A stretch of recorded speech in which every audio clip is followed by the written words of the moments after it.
Welcome to Zilla Cabs. Recently we spent a few days with Nolly recording a load of speakers.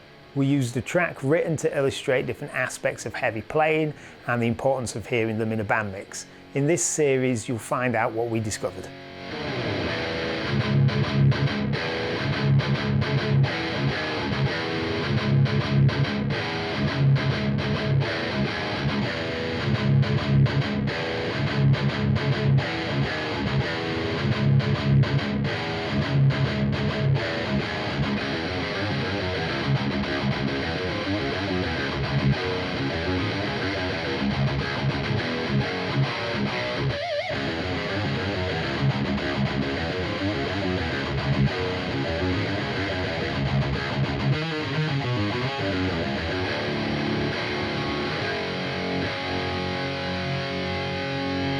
So Creamback H, that was a really good performing speaker. That was, I think, the fourth one we did. And that, to me, I mean, listening back to it now, like, you could tell me it was another vintage 30 and I would probably believe you. Yeah, from a different era or something. Yeah, the top end's probably somewhere between my reference one, which is a bit brighter, and the one that you brought, which is a bit darker. It's kind of somewhere in between.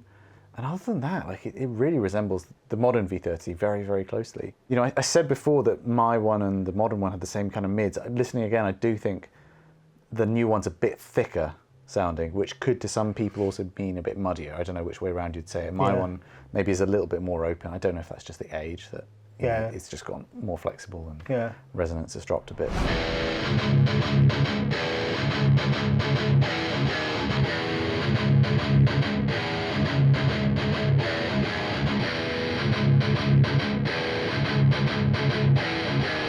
But yeah, the Creamback H is sounding, to me, really similar to the modern V30. Yeah. A little bit more of that kind of greenbacky high end, by which I mean maybe a little bit more extended and a little bit less snarly in the way that the V30 is. I think it's really cool because you can almost kind of semi-look at it as an alternative to that's super close. So to me, there's certain things in the V30 that I like, and then I know that they can be useful in a mix, but I kind of get that some people would say they don't like that. So maybe for someone that sees a V30 as useful but maybe not gets on with it so much, this could be a good shout.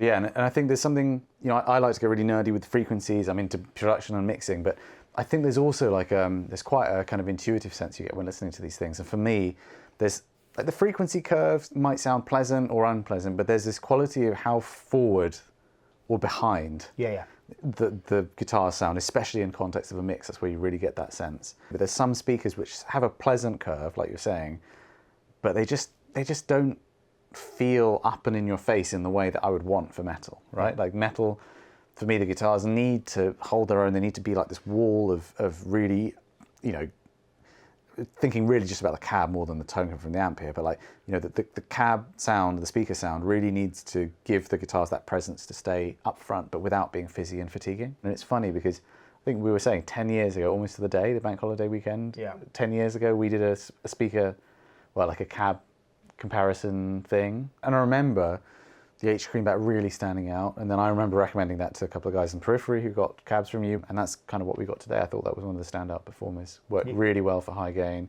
almost interchangeable with the V30, and certainly a mix would sound great. When it's in the mix, you know, it does sound, it sounds good, it sounds right. Yeah. And it kind of sits there real nice in its own place. Totally.